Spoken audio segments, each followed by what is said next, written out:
No luck needed, just a lot of hard work and tenacity as the Fighting Irish of Notre Dame beat Georgia resoundingly in the Sugar Bowl and now move on to the college football playoff semifinals, the Orange Bowl against Penn State on Thursday. It is a very busy week for this man, but he is kind enough to join us, the head coach of the Fighting Irish, Marcus Freeman. Marcus, congratulations on that Sugar Bowl win. It was such an intense and emotional couple of days there in New Orleans. I'm wondering what that was like for you with the responsibility of leading these young men through that time.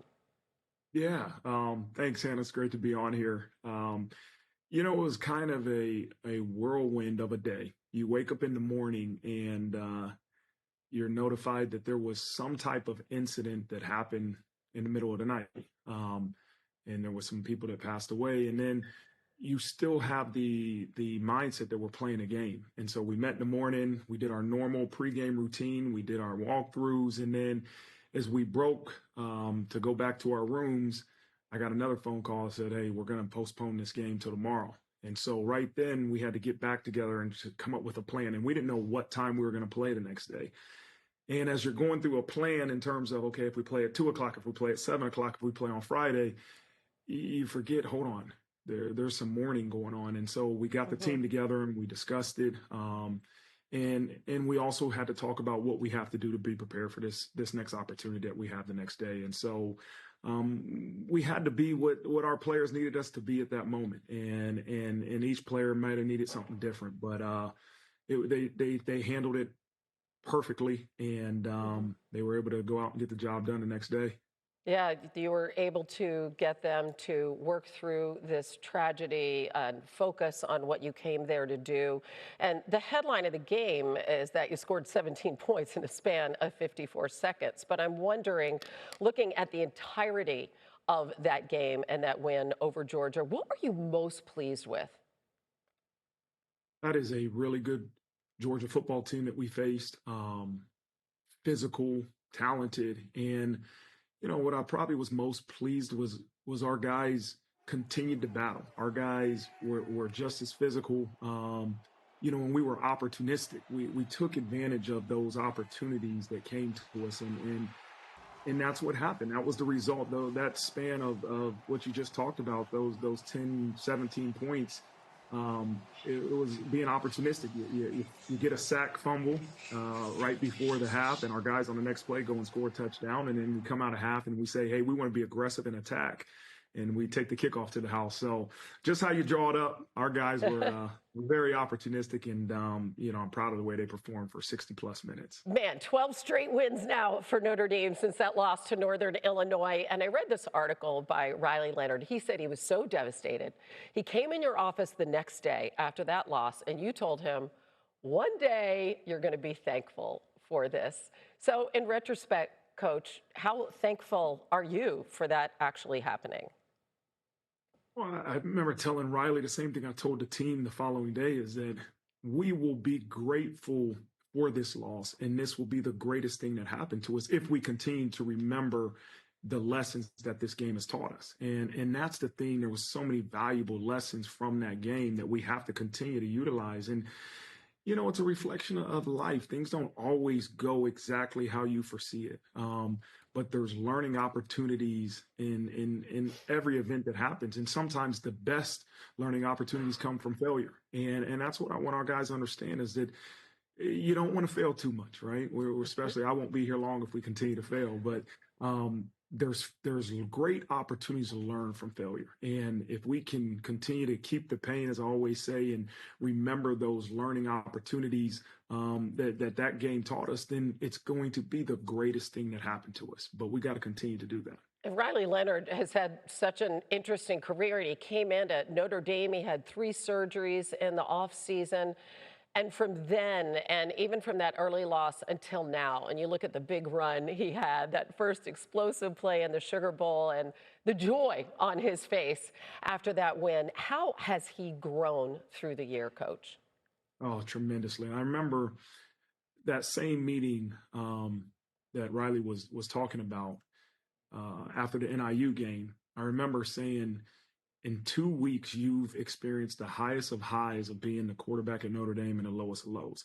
And there's no other position in this program that emulates the head coach than the quarterback at Notre Dame. And I think what he was able to learn is that you can't get your joy from what outsiders are saying about you.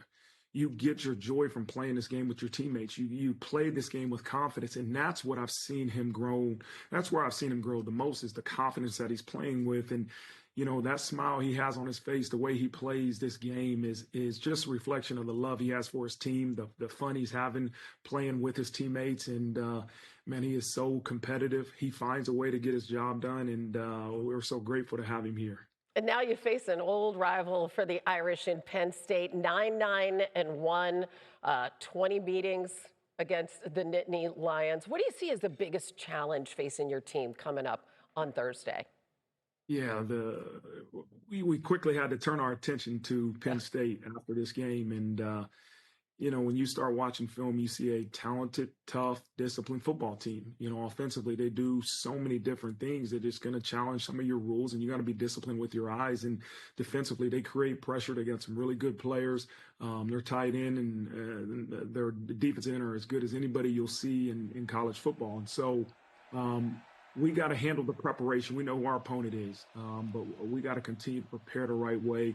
Our guys will be ready to roll when we kick off down in Miami, but we got to focus on staying in the moment. We got to focus on preparation that it takes to give us a chance to have the outcome that we want when we play them in Miami.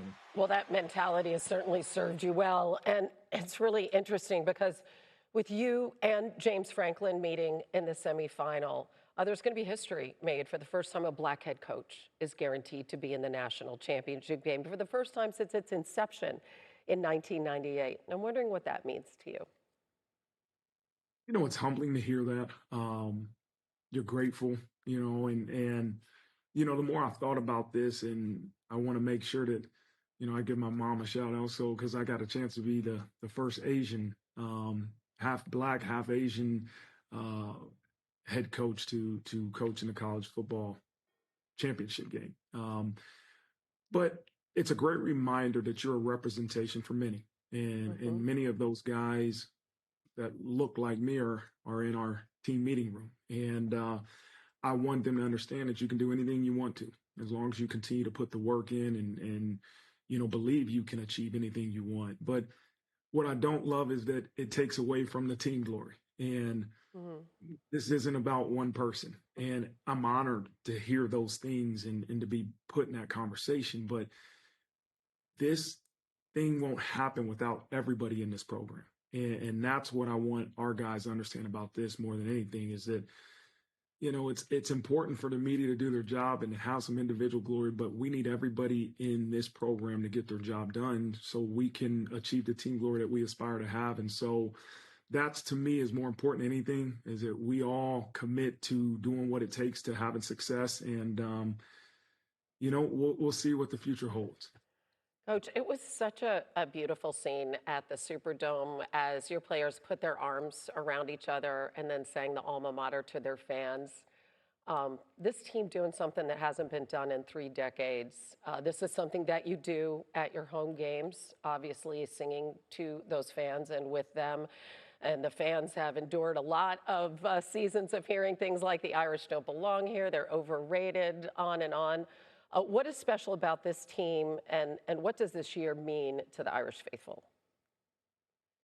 One of the greatest things about this job and about what we do is the smile you get to put on the face of others. And, I've seen some of the videos, the post game, and I mean, it's almost emotional as you think about the ability for this football team to affect so many others. And, there was a lot of people at that game that stayed longer than they were supposed to support this football team. But there was also people that couldn't stay, that had to go back. And, that's what it's all about. We're all in this thing together. And through the good and the bad, we're in this thing together. And I think if we have that mindset, great things are going to be achieved.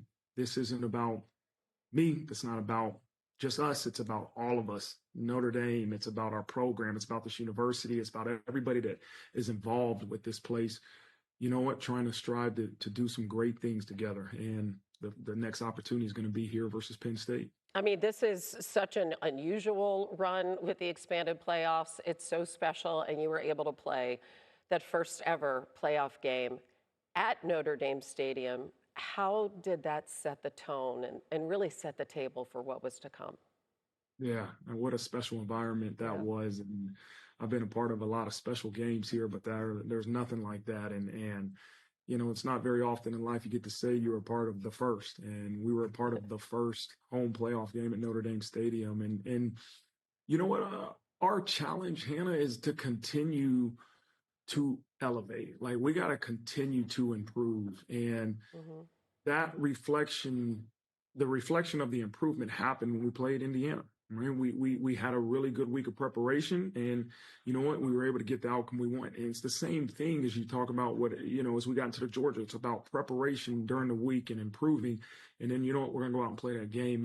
And we have to keep that sameness of approach as we go to this next opportunity. Is that our opponent is Penn State, but our challenge every day is to continue to elevate, continue to find ways to improve because there's another level. And it doesn't happen by hoping and thinking about it. It happens by the work you put in. So we got to focus on continue to put in the work in. And then, when you get this opportunity versus Penn State, go out there and have fun and let it fly. Yeah, we'll let you get back to that work. But I got to say that this morning, we got some notes from Jeremy Fowler, and I got very nervous because he's reporting that you're on the NFL's radar as a potential head coaching candidate. So, as an Irish alum, I was like, please no. Can you say anything to make me not so nervous and the rest of the I think alum? I don't know when they announced it. I can't remember, but about a week or two ago, they announced another long contract here Yes. at Notre Dame. So I don't think Okay. we have anything to worry about. Good. You're staying in the bend. I love it. Thank you for answering that hard hitting question. Woo, I feel much better. Um, Coach, listen, as an alum, just thanks for all you're doing and what the joy that you brought back to this program and how you're impacting the lives of these young men. It's been really fun. Good luck Thursday and beyond, and Happy New Year. I appreciate it, Hannah. It's always good to see you. Tell Dan I said hello. We miss him here. And Happy New Year and go Irish. I will for sure. Go Irish. Thanks, Coach. That's Marcus Freeman.